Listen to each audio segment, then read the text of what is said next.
Olá, está no ar mais uma entrevista especial aqui no canal Empreender. Hoje vamos falar de um tema muito importante e que afeta milhares de pessoas em todo o país: a saúde emocional. E como conciliá-la no mercado de trabalho?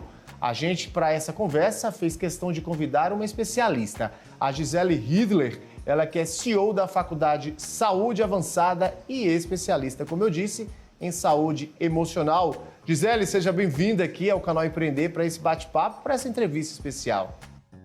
Muito obrigada, Bruno. Um prazer e uma honra para mim estar aqui com vocês. Prazer é nosso. Gisele, a saúde mental, ela está diretamente ligada à saúde física.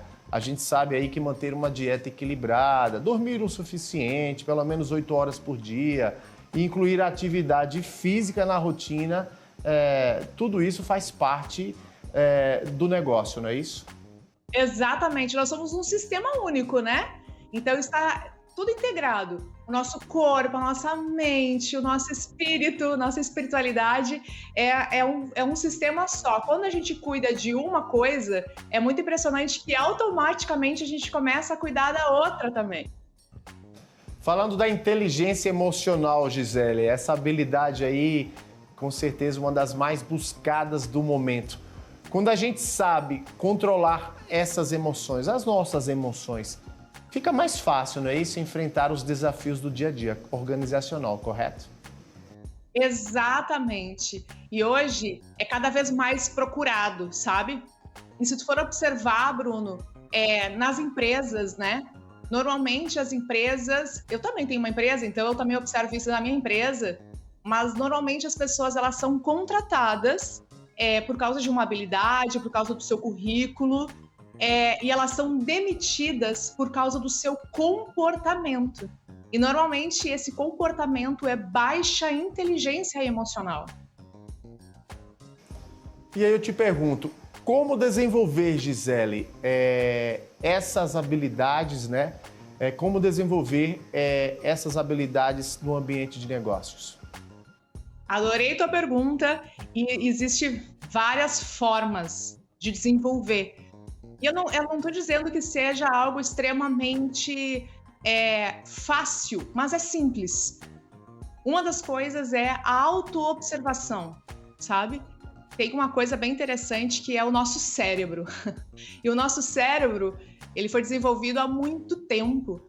E o nosso cérebro foi desenvolvido numa época muito caótica, o mundo era muito perigoso, né?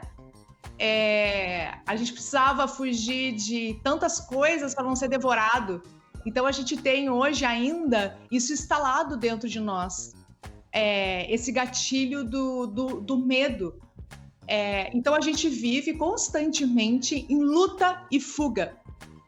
E é interessante porque se o nosso cérebro está sempre se defendendo de algo e buscando o perigo, coisas da vida moderna que não são perigosas, são gatilhos para a gente entrar em luta e fuga. Então, às vezes, alguém fala mais alto comigo ou alguém me dá uma resposta a qual eu não estava preparado para aquilo, eu já aciono esse gatilho de luta e fuga e entro em desespero e fico reativo, por exemplo.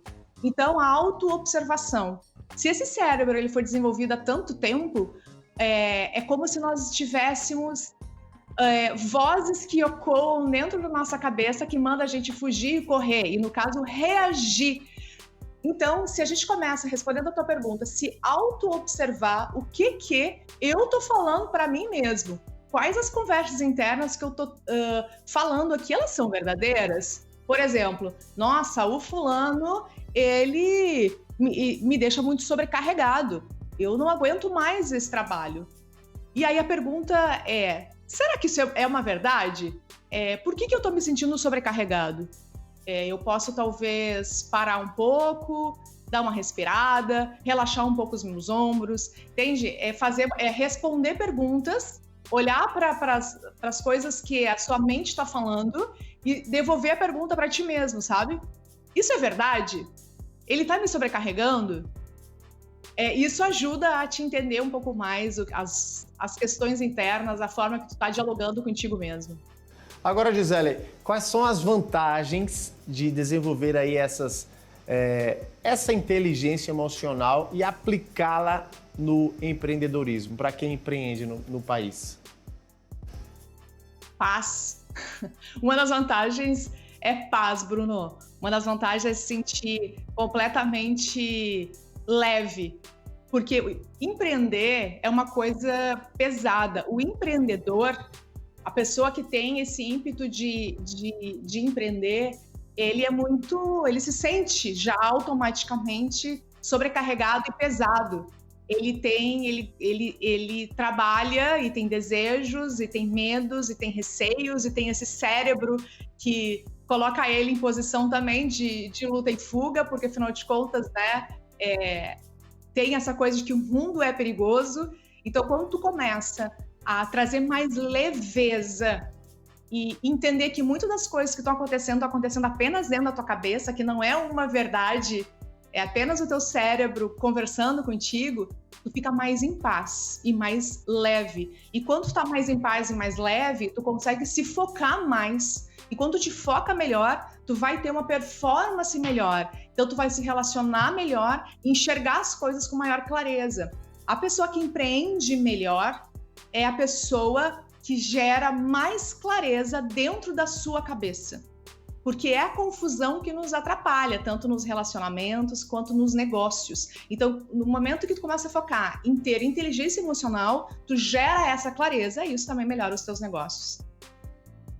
Falando da pandemia, Gisele, a gente sabe que ficou mais evidente como a saúde mental influencia diretamente na produtividade de um profissional. Olha, influencia diretamente. É que uma coisa está interligada à outra. Aí nós temos a questão do intestino também. O intestino inflamado, por exemplo, ele vai fazer com que o nosso cérebro não funcione tão bem. Lembra que eu falei da clareza antes? Então, uma pessoa que está com o intestino inflamado, ela automaticamente... o humor piora, o foco piora. Então, se uma coisa piora... se o foco piora, tu perde a tua intenção, entende? Então tu fica sem clareza mental. E sem clareza mental, a tua performance baixa. Falando de prevenção, Gisele, na sua opinião, você acredita que para evitar doenças mentais, as empresas, elas precisam ter aí ações de proteção à saúde mental e, claro, promover um ambiente de trabalho saudável? Sim, eu acredito que todas as lideranças deveriam ter um trabalho para conseguir trabalhar melhor com seus liderados. Porque o que acontece? Quando você não tem inteligência emocional, você tá como um animal faminto. Um animal faminto na rua, desesperado. Então, sem inteligência emocional, tu não está abastecido. Inteligência emocional tem a ver com autoestima, tem a ver com se sentir amado, com se sentir em paz. Uma pessoa que está com a autoestima baixa, uma pessoa que está extremamente reativa, uma pessoa que ela não se sente amada, é uma pessoa, é como fosse um cachorro desesperado. Perdão por fazer esse comparativo, tá? Um ser humano com um cachorro, mas é só para entender mesmo, sabe? Um cachorro desesperado com fome, que ele vai atacar porque ele tá com fome. Então, para isso, ele vai fazer o que for possível para comer. Uma pessoa sem inteligência emocional, com autoestima baixa, é mais ou menos essa pessoa. Então, pensa no âmbito de trabalho.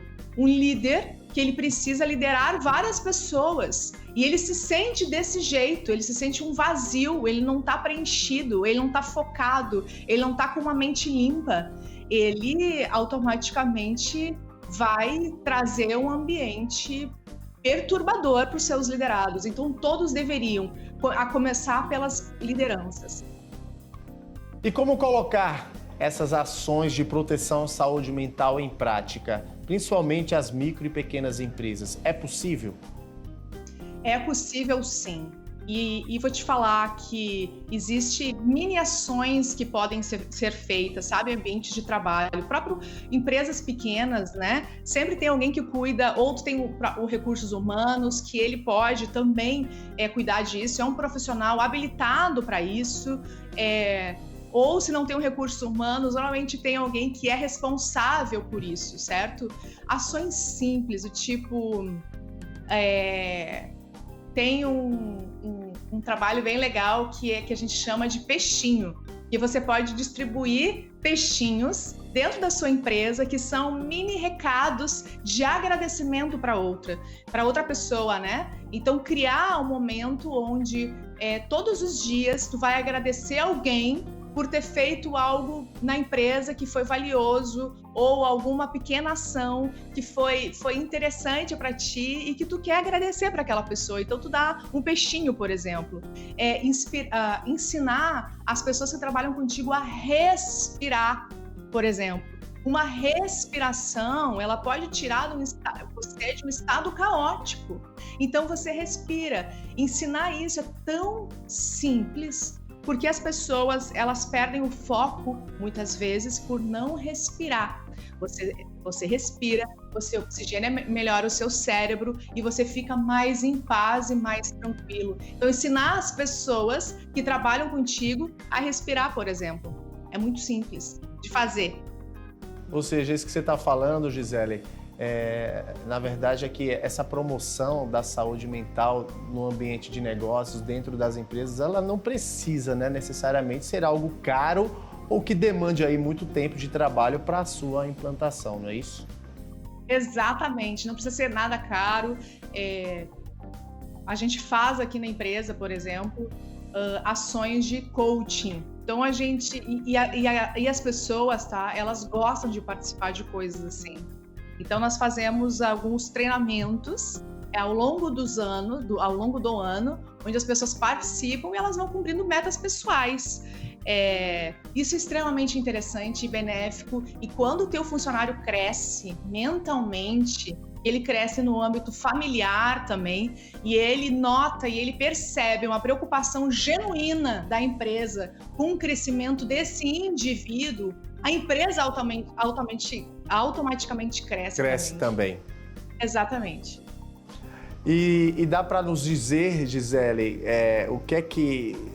trazer como um exemplo de uma mudança assim super radical que, nossa, como esse colaborador, como esse funcionário mudou depois dessas ações voltadas para a saúde emocional, para a saúde mental. Dá para exemplificar para o nosso telespectador? Sim, pessoas que chegam na empresa com... Já aconteceu, tá? Eu não vou te dar um fato em específico, mas eu vou te dar exemplos mais gerais. Pessoas que chegam na empresa e começam a trabalhar com a gente com um casamento destruído, por exemplo. E após passar por processos dentro da empresa, essas pessoas conseguem melhorar os seus relacionamentos da empresa. Pessoas que têm promoção dentro da empresa depois de passar por processos com a gente, né, de coaching. Imagina, pessoas que não imaginavam que poderiam ocupar determinados cargos, né? Então, e saúde também. Pessoas que melhoraram drasticamente a sua saúde com problemas que elas não sabiam que seria irreversível, como asma, bronquite, por exemplo, enxaquecas crônicas, depois que passaram por alguns processos com a gente.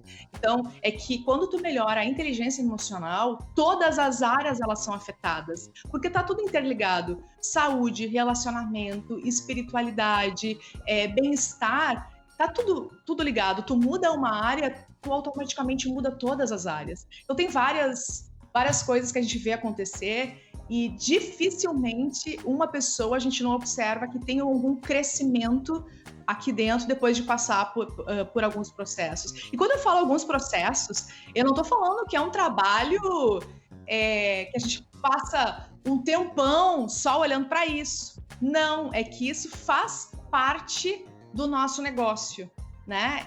Um dos nossos valores, por exemplo, é integridade. E se eu tenho um valor de integridade dentro da empresa, é importante que a pessoa que trabalha comigo, ela também seja íntegra. ou seja, que ela esteja alinhada. E integridade tem a ver com saúde, tem a ver com bons relacionamentos, é um ser humano íntegro. Então a gente cuida o tempo inteiro para a gente estar o mais alinhado possível, com a maior integridade possível. Quais são as principais causas, Gisele, de transtornos psicológicos no trabalho? Acho que uma das grandes causas desses transtornos psicológicos no trabalho, né? Como eu falei, tá tudo interligado, né?